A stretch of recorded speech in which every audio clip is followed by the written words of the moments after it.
What's going on, guys? My name is Fat Bento, and today we are going to be talking about the most anticipated part of Blade and Soul in 2021, and that is the Unreal Engine 4 update.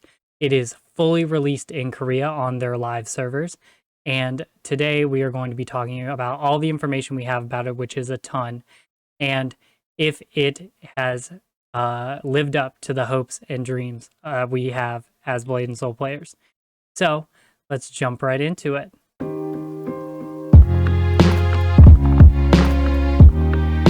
So the first thing we're going to be talking about is the Unreal Engine 4 minimum and recommended specifications. NCSoft released this probably 2 weeks ago before it was fully released in the Korean live server. So minimum specs are actually pretty high, I'd say. Not terrible, but not great either. An Intel i5 5th gen or a Ryzen 5 1st gen, which is a processor, I believe, from end of 2017. So that's not too bad. 8 gigs of RAM. That's what they mean by memory here. The graphics cards are actually a lot less than I anticipated, actually. The NVIDIA GT 730 4 gig or the Radeon R7 240. And I believe this was the graphics card that I used to have. Actually, I think I had a 260 or a 280 or something like that. So, not that bad. 100 gigs of storage, OS, Windows 10 64-bit, and it'll be using DirectX 11. Not too bad so far. These are pretty decent minimum specs, but the recommended is a little bit higher, and as it should be. So minimum specifications, I assume, is what they expect you to be able to run everything at all one and still get decent FPS. So recommended specs, I believe this is probably running all threes right down the middle of the graphics settings. So this is what you're probably going to want if you're looking at building a computer for Blade and Soul, which I would recommend against, actually, because graphics card prices in particular are really, really weird right now.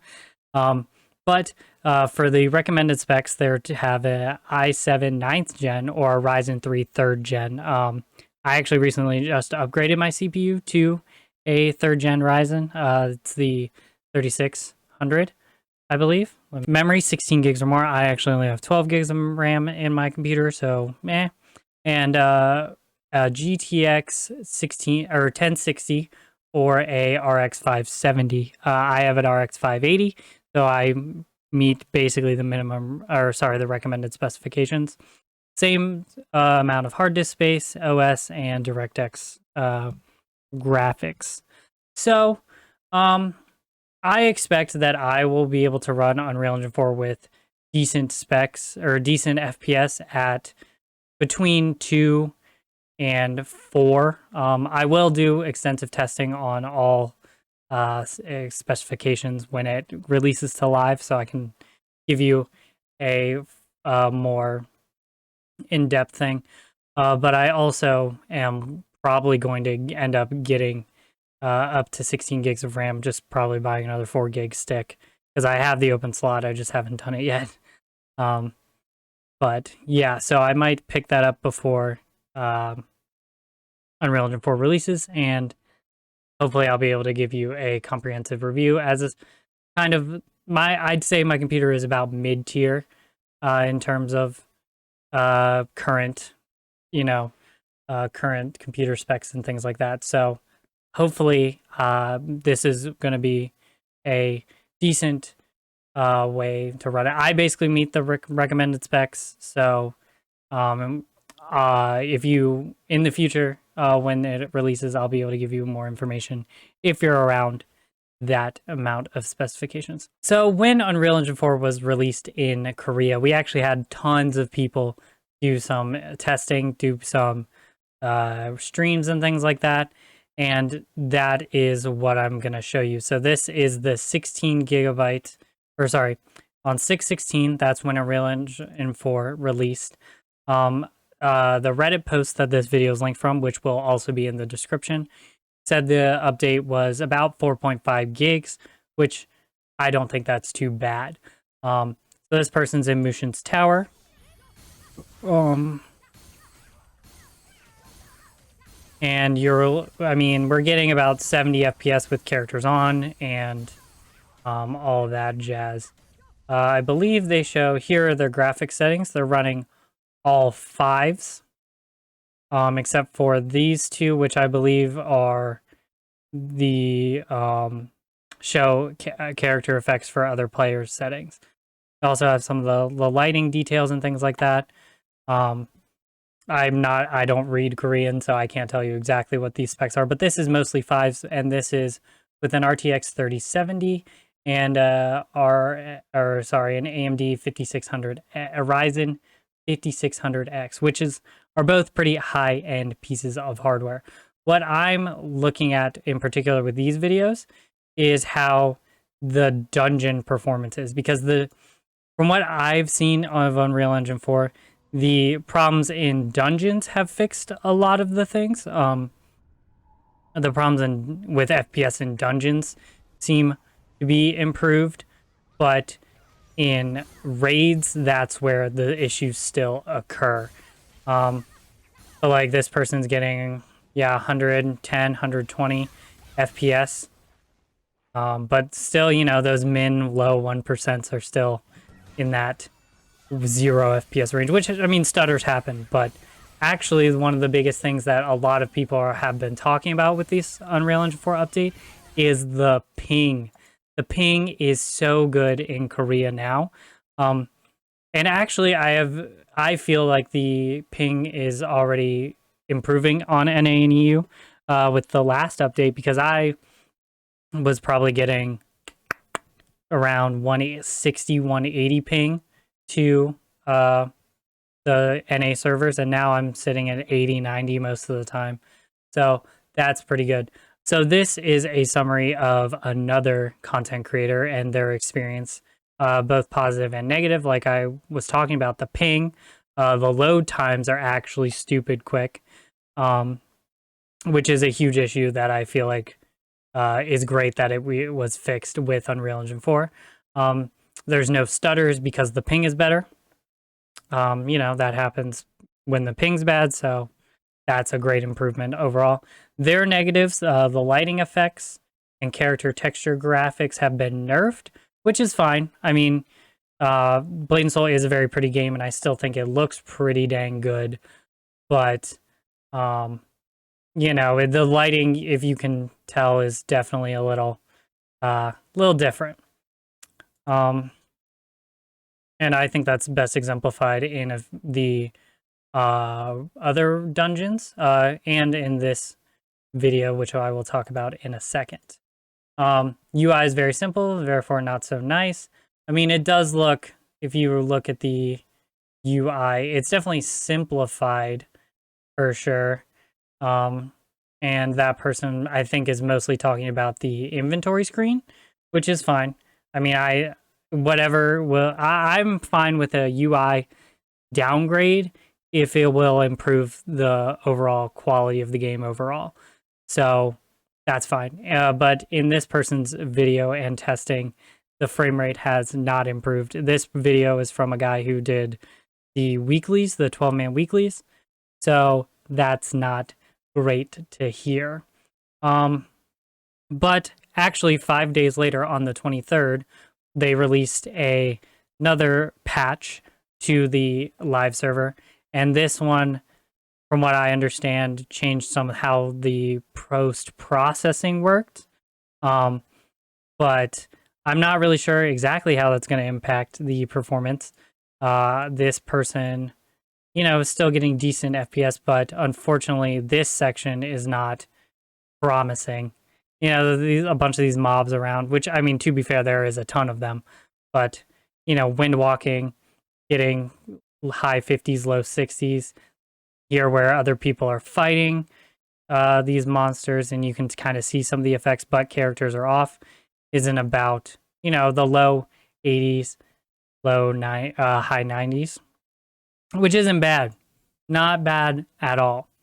But where I think this is most important, and for everyone who has played the game realizes this is the most important, is the raids. The raid FPS is what we are most concerned about, honestly, because it keeps the people who are like the ones who are really, really committed into the game playing. And if you can't play the raid dungeons at decent FPS, then why would you play the game? So this person actually did a nice little split compare with 3 different settings. They actually added a setting to turn off your damage numbers, which I think is pretty cool. And, you know, I assume it's going to help the FPS.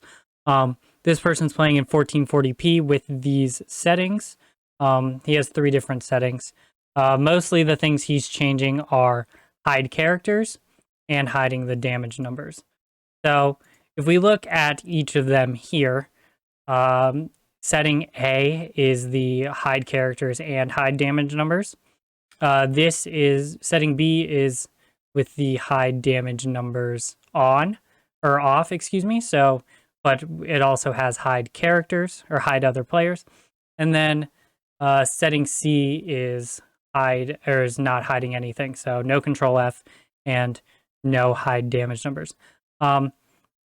This is I don't really know what to think about this because, you know, this person's hitting with an RX 3600 or RTX 3070 and a 5600X is getting 70 to high 60s, high 70s with hiding everything. Again, this was a few days before the post-processing patch, so I personally don't know how that actually affects these raid dungeons, but yeah, this isn't what I love to see, but you know, it ain't the worst. To me, it looks like setting B is going to be the best, depending on your computer. I don't know. Hiding the damage numbers actually does do pretty good for the FPS. You know, he's getting double just from hiding the hiding the damage numbers here between B and C. But still ain't that great. Now let's talk about in what is this, Serpent's Den? And Serpent's Den is actually way more noticeable. Just by hiding these damage numbers, he's getting 40 to 50 more FPS. So I think for most people, hiding this high damage number option is going to be a lifesaver.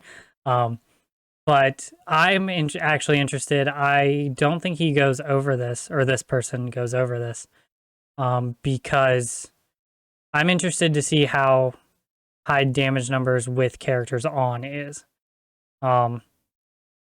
So is that this? Maybe this is. Yeah, hide inflicted damage. Okay. Okay, so yeah, this is uh-oh.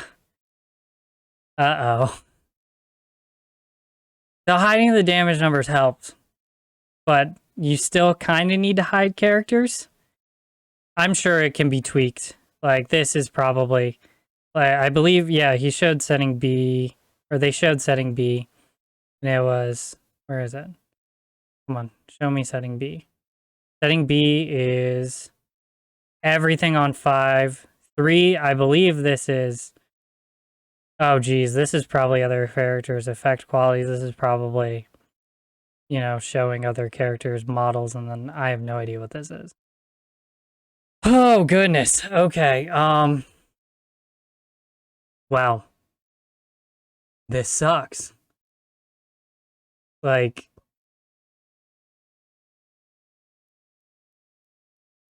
you're still gonna have to hide all characters to get 60 FPS. That's gonna be difficult. Not difficult, but it's hard to see because, you know, this is a 12-person raid and cooperation is the name of the game. And I mean, like, this is definitely playable, you know, like 30 to 40 FPS. It's definitely playable, and it's what I generally play on in raids right now, but it doesn't feel like an improvement at all, which is honestly disappointing. But you know, this was a few days before the post-processing changes that they made. So that could have made a difference. I haven't seen anything about it, but I'm sure it makes some difference, but I don't know if it'll be a significant enough difference where like this suddenly jumps up to 60 FPS when you can see all your teammates and stuff. But I'm hopeful because, you know, NCSoft has been working on this for a while. And as someone with a computer science degree, there's always room for improvement in your code. And, you know, like I just hope that we get a version on our live servers in NA and EU that fixes a lot of the potential problems that have come or that we still have. You know, these things take time, and NCSoft has had plenty of time to correct these issues, but I don't. I'm still hopeful, but this makes me a little less hopeful for the Unreal Engine 4 update. So, once again, all of these videos and links to other Reddit posts will be in the description if you want to look at them yourself and see exactly the differences, because I kind of just glazed over them here. But yeah, let me know what you guys think about Unreal Engine 4, because personally, I think it has given us a lot of the quality of life updates for the more casual audience of Blade and Soul. You know, the people who come and just want to do their 6-man dungeons and want to do, you know, maybe like the lower tier raids, because from what I've seen, the lower tier raids like VT, Black Tower, VT, and TT are actually pretty decent in the terms of FPS and playability with Unreal Engine 4.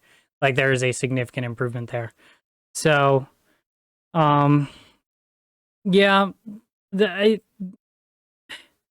I'm so torn on it because I care about every single player in this game. Like, I do think NCSoft has fixed a lot of the problems that deter newer players or players who are more casual from playing the game. I do think they fixed a lot of those problems, the loading screens, the optimality of, you know, just on being able to play it on newer hardware. But it feels like they haven't taken the time to really optimize it for their end game players who are, you know, the people that keep the game alive, the people who are paying for premium and things like that. Because I mean, while there is an improvement, it's not what you want from a game in 2021. But I can only hope that in these next 2 to 3 months, more optimizations come out on the Korean servers, and that we get a more optimized version on NA and EU in September. So that's going to be it for this video. Let me know your thoughts on the Unreal Engine 4 update information that I've presented to you down below in the comments. Was it all we hoped for? I don't personally think so, but go ahead and let me know your opinion down there. If you enjoyed the video while you're down there, go ahead and leave a like. I really appreciate it. It helps me out. And if you want to see more Blade and Soul content, please consider subscribing. It really helps me out as well. And if you don't like my content in the future, you can always choose to unsubscribe. So yeah, thank you so much for watching. I really, really appreciate it. I've been Fat Bento, and I hope you have a great day. Peace.